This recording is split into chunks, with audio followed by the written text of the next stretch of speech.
Hi, it's Drew Bennett from Big Damn Kid, and today we're talking about issue number 3 of the Transformers miniseries that came out in 1984.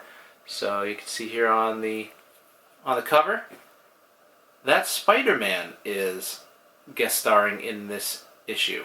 Yeah, it was produced by Marvel, and so some Marvel characters are going to appear, not just Spider-Man, but other Marvel characters are going to appear in this issue. It was an interesting issue. So, in the last issue, Sparkplug Witwicky was captured by the Decepticons. So, the Decepticons want him to come and convert Earth fuel into fuel for the Transformers. Now, they never say Energon. It's not used in this in this yet. They're not calling him. They're not calling it Energon at all. They just say they want the fuel there for them. They want to convert the fuel. So over in the Decepticon base, which they've built out of a nuclear power plant, basically Sparkplug observes that it's like if we were to go back in time with the technology that we have now to, like, say, caveman times, the technology that would be there, then we would have no concept of what to do with it, because we'd be trying to work with things that are just so primitive. And so the Transformers are so advanced that working with our technology, which is so primitive, they're unable to really do that. So they need Sparkplug to go and make the fuel for them, basically Energon. And so, you know, he's in with the Decepticon. He's a Decepticon. He's in the Decepticon base. So, and we find out that Sparkplug was once a POW, and he attempts to give his name, rank, and serial number, but Megatron is hearing none of that. Just grabs him by the leg, and he's like, "If you don't do anything, you will cease to exist." So he's not messing around. There's also some parts with Megatron where he is. You hear that, you see the thought bubbles of Megatron, where he is seeing all the treacherousness and the double dealing and backstabbing of Starscream. He knows Starscream he's gunning for him. He knows this. So we go back to the Autobots. They're with Buster, and they are, they're going to take Buster back to the Ark. And so they're driving back to the Ark. His girlfriend Jessie is pretty, thinks that, he's pretty brave. She always thought that he was smart, but now she sees that he is brave, and so, she's falling more in love with him. The Autobots swerve along the road there. They're flying down the road, and a motorcycle cop catches up to him, and basically Gears, tells him move over 2 wheels, and they kind of force the guy off the road. So they're not quite up to what the customs are or the rules of driving on Earth. And then I do find that it's interesting that they use the word. We do get that here. There we go. You got the word scraplet. Okay, so Rumble is using the word scraplet to describe Sparkplug. So I thought that's interesting, because there's a whole issue all about the scraplets, and the scraplets basically destroy and eat Transformers. So they're not really well liked. The Transformers being around is starting to catch major attention from the army, from the media. So, gathered outside of the Decepticon base, we have the army, and then we have some other people. But if you notice up here in this panel, we got Nick Fury and Dum Dum Dugan. Okay, so S.H.I.E.L.D. has taken notice of this.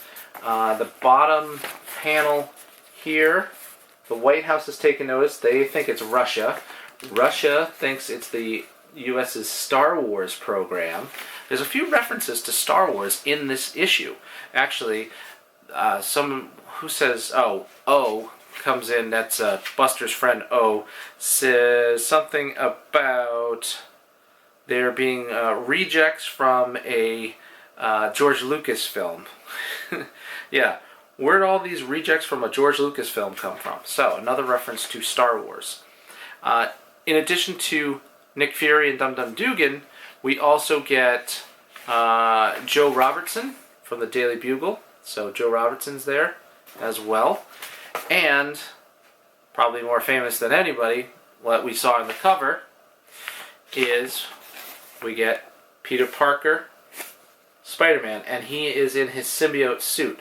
And it says this takes place before Spider-Man 258. I haven't gone back and read Spider-Man 258, which I probably should, just to see, what's going on there and the timeline of the Spider-Man comic in 1986. What was happening there. And so the army fights the Decepticons. The Decepticons make real short work of the military. Basically, Thundercracker and Skywarp and all those guys. Actually, this one is Skywarp, yeah. So Skywarp goes and tears apart this plane.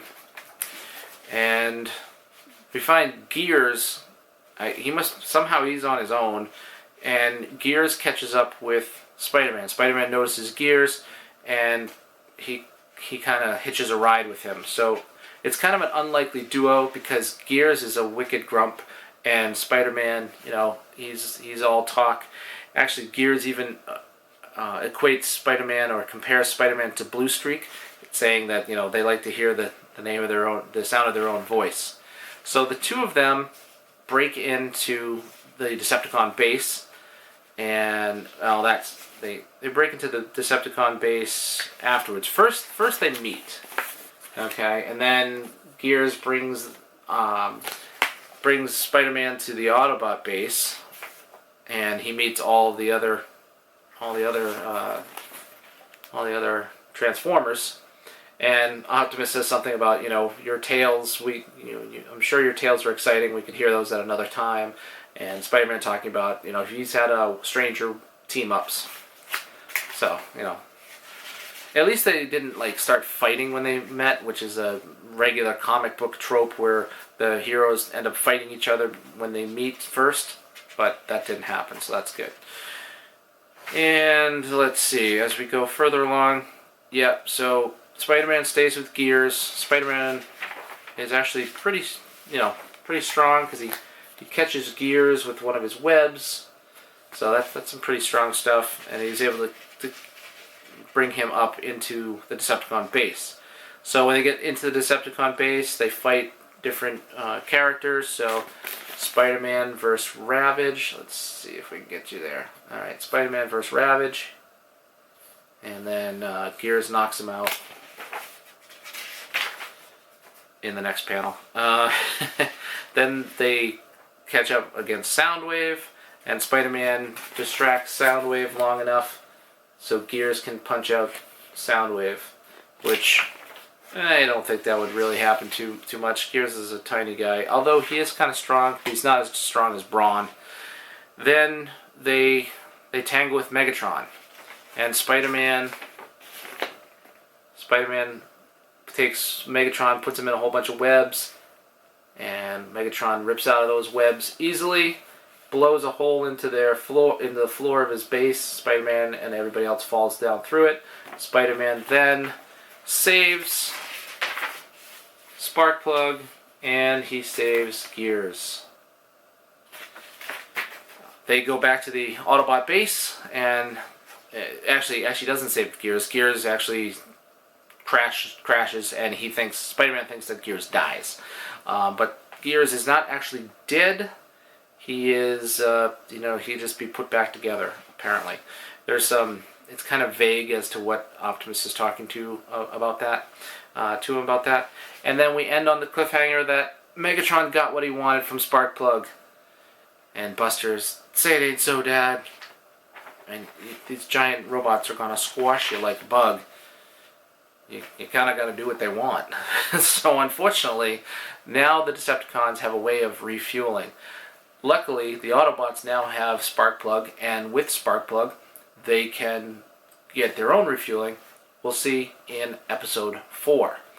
I would like to point out too, if you can see it, this is one of my Transformers shirts. I got a lot of different Transformers shirts. This one came from Ripped Apparel. I bought this for, well, actually, the family bought it for me for Christmas, but I picked it out and ordered and all that. I like the Ripped Apparel tees. They're really cool. This one is an amalgam of the Teenage Mutant Ninja Turtles and Ironhide, so it's called Turtlehide because Ironhide is a van and the Turtles party wagon is a van, so it just made sense. And plus hiding, you got the ninjas. They can hide in the shadows. It's really good, and it's a nice shirt too. I'm hoping that the folks from Ripped Apparel would be interested in sending me some of their Transformer shirts that I can wear on my episodes. If so, that'd be great. If you're also a t-shirt person who likes to make Transformers ones, I love to wear Transformers ones. I'd love to wear it on the show. Anyway, this is Drew Bennett from Big Damn Kid. You can find me on Instagram as Big Damn Kid, on Twitter as Big Damn Kid, and on Facebook as Big Damn Kid. And you can find me every day because I'm doing videos of my Transformers comics every single day. Thanks for watching.